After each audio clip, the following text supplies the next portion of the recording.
We are Heather and Paul Christie. And for over 12 years, we've worked with executives and entrepreneurs to accelerate change in every aspect of their business. Because we are in the fastest paced business environment that anyone has ever seen before. So join us for the Evolve to Win show. Hey, welcome to another episode of the Evolve to Win show. This is Heather Christie, and I'm flying solo today because I want to share with you the most powerful lesson that I've ever learned.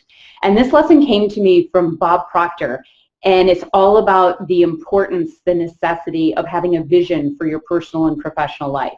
Now, when I say having a vision for your professional life, I'm literally talking about having an image that is compelling for you in both areas.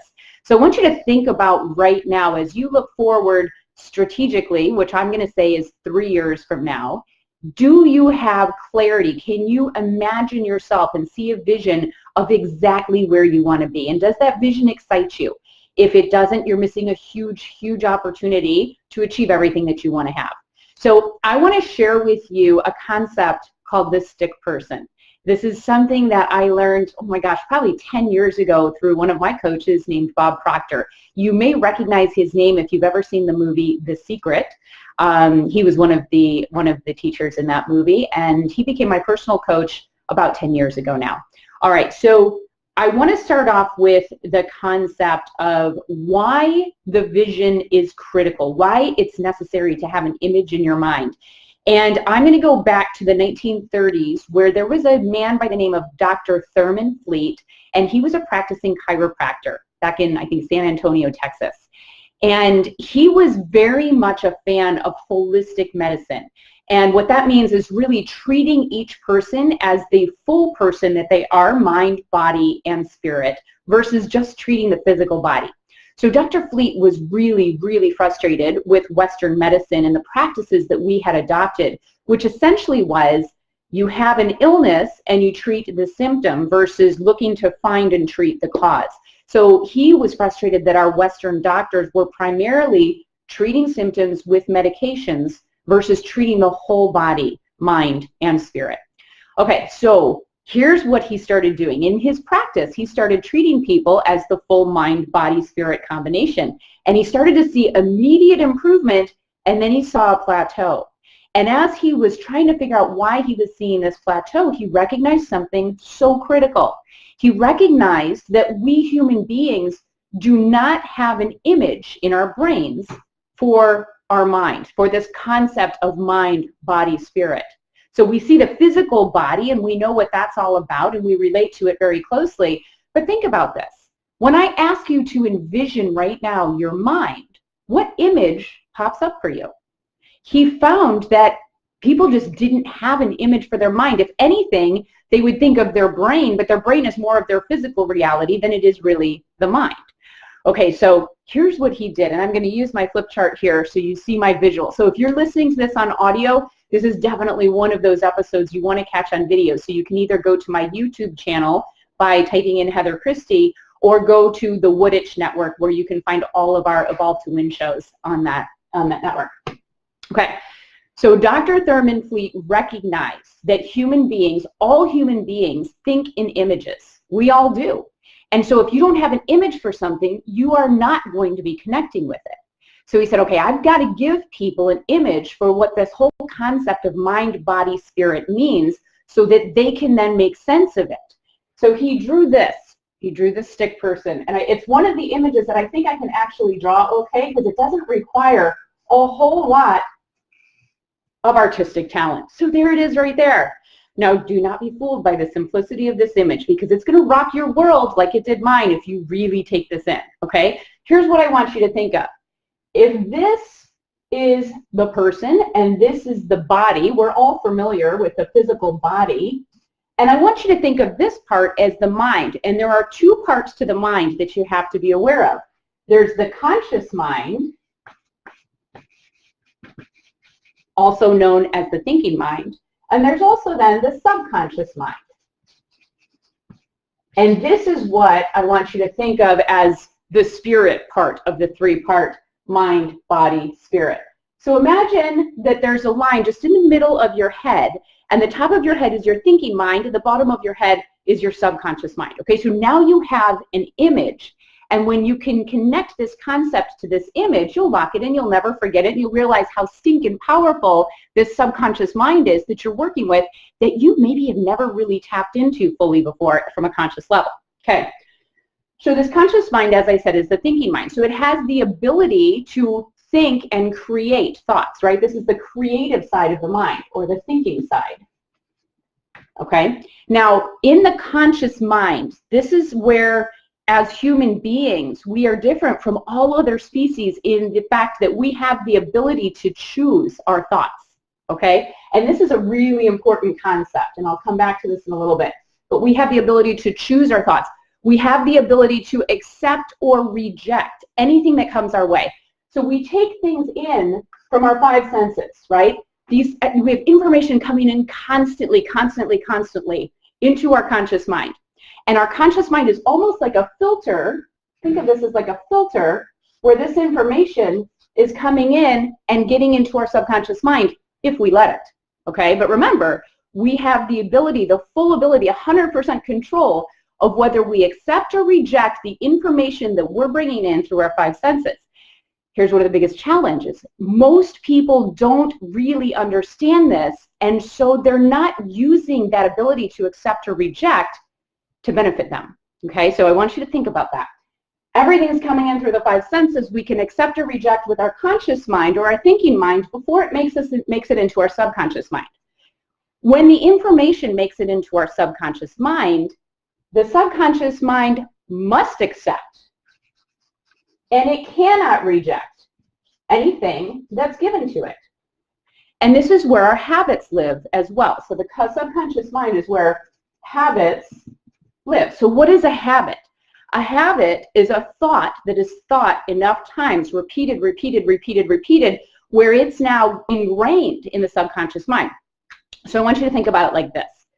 When you first learned to drive, you were very conscious in your efforts, right? You took driver's ed class, you learned to have your hands at 10 and 2, and you learned to pay attention and, you know, do the head check when you're turning into different lanes, using your turn signal, doing all of these things that took a lot of conscious level thought. Now, if you're like me at the stage I am now, I don't actually really need that much conscious level thought to drive anymore, especially now that we have GPS. I plug my destination into my phone, I let it ride, and I just go. And a lot of times it's subconscious. I'm not even focused on where I'm making turns. Like I couldn't even repeat it a second time. You know that you drive subconsciously if this has ever happened to you. You pull into your space at work and you go, oh my God, how did I get here? So if that's ever happened to you, what's happening is you have driven so many times, and especially when you take the same route over and over and over, it doesn't take conscious thoughts. You're actually driving from your subconscious mind. Now, statistics show that we spend about 95% of our time in any given day in this subconscious mind. Okay, that's where our habits are formed. So when you go to work every day, guess what? You're not actually thinking. You're not actually using this mind. You're just going through the routine and you're doing the things that you know to do, right? And you do them day in and day out and you're really good at them. It doesn't take a lot of thought. So let's go back to the thinking mind again for a minute. I want you to think about this subconscious mind as a fertile field, right? So whatever you're planting, it will grow for you. Whatever seeds you give that fertile field, it will grow. So the information that you pass from your conscious mind to your subconscious mind is the information that you're planting and that will grow. And the question is, what is the information that you're passing along? So this is the other important part. The subconscious mind thinks in images. So whatever you're passing along from your conscious mind into your subconscious mind, whatever image you're conjuring up, that's what your subconscious mind is going to be growing for you. Okay? So you think about this. Let's say, for example, every night right before you go to sleep, you watch the evening news. I want you to think about what's happening as you're watching the evening news. You're planting and planting and planting those seeds into your subconscious mind. And your subconscious mind is servile. Remember, it must accept, it cannot reject. And by the way, when you use repetition, can you see that still? And emotion. That is the rocket fuel to access your subconscious mind. So you're watching the evening news, which is what, in large part, really happy and positive, right? Makes you feel really good, or maybe not so much. It's filled with negativity. It's most of it makes you fearful. So if right before you go to sleep at night, the very last thing that you're planting into your subconscious mind is some kind of negativity, and you add your emotion to it. So let's say you get fired up about whatever is going on in the news. That is the surefire access into your subconscious mind. Your subconscious mind plays a part. It needs to send you into a vibration that is consistent with your thinking. So that's the role of a subconscious mind, is it sends you into a vibration that matches your thinking. So in the event that you're taking something in that makes you worry, that makes you fearful, that makes you angry or frustrated, you have just now put your body in a vibration, because we're all energy, right? You've put your body in a vibration called fear or anger or worry or frustration. And that is what has your body take action. So you begin acting in certain ways based on what you're feeding your subconscious mind. Okay? Now, what you're feeding your subconscious mind is so critical. Okay? So we're talking about why having a vision for your life that, by the way, is chosen by you and is positive and is powerful. Having this vision for your life is absolutely critical, because here's what happens. If you're not guarding your conscious thought with everything you have, it means you're allowing things to seep in that aren't serving you, things that will make you sad or angry or fearful or worried or frustrated. And if you take those things in and you allow them past the guard gate, okay, think about that as the guard gate. If you allow those negative things past this guard gate and into the subconscious mind, and by the way, repetition and emotion is rocket fuel to get them into your subconscious mind, here's what happens. Your subconscious mind is all powerful. So think about this. When's the last time you had to consciously think in order to beat your heart? The answer is, thank God we don't have to think about that, or it just would, like, I'd forget constantly, right? So the subconscious mind is so powerful. Here's how it works. The conscious mind operates at 4,000 bits of information per second. Okay, the conscious mind, our thinking mind, 4,000 bits of information per second. And I want to compare that with the subconscious mind. Do I have that right? 4,000 bits of information per second? I think so. The subconscious, 200 billion bits of information per second. So these statistics, if I've gotten them right, come from the book The Answer by John Assaraf. So if you want to really, really understand this topic, he's got a book called The Answer that goes into detail on this conversation and helps you understand from a physiological perspective what's going on with your brain and why when you hold an image, it seeps into your world and it has you go. So whatever that image is, if you're not careful and you're not guarding it and you're allowing negativity into your world and it makes you react, oh my gosh, guess what you've done to yourself? Now you know why you wake up some mornings and you just don't even feel like getting out of bed because it's just too difficult, because you put yourself in a vibration that has you take action that matches your thinking. So I want you to really be thinking about what you're planting and start to get way more conscious about what you're planting. Why does it matter to conjure up the image? As I mentioned before, human beings think in images. And if we don't have an image for something, we don't really fully understand it, which is why I'm showing you this image that Dr. Thurman Fleet created, right? The conscious mind, the subconscious mind, the body. We are full beings, and if we're not accessing every single part of this being, then we're missing a huge opportunity. So if you think of the distinction between how much speed we can process consciously versus subconsciously, subconsciously we have so much going on, right? You don't have to think to access that subconscious. It just works. Think about with everything you do, the way that your body is working physiologically, the way that you can do some things. Have you ever been in a situation where it was an emergency reaction? You may have heard that not too long ago, Paul and I had an accident on I-75 where something flew up and hit our windshield. all of a sudden everything goes in slow motion. So if you've ever experienced that, you know what I'm talking about. That's your subconscious mind taking over for you and taking action in a way that your conscious mind could have never acted as quickly, right? So that's your subconscious power. So you want to have something manifest in your world. The single most important thing you can possibly do is create that image for what you want. And remember, if you're focused on what you don't want, that's also an image. And the more that you put emotion into that, you're bringing it into your world. So anytime you're focused on worry or fear, the things that you don't want to have, and you're feeling the emotion on top of it, you are bringing more of that into your world because of this teaching, because of this pattern. So I want you to start really thinking about, what is it that I want? Now that is the hardest question that you'll ever have to answer, is to get very specific on what do I want. Now I suggested that strategic thinking, strategic planning is about 3 years out. Any longer than that, actually 3 years is even a long time right now with how fast things are shifting.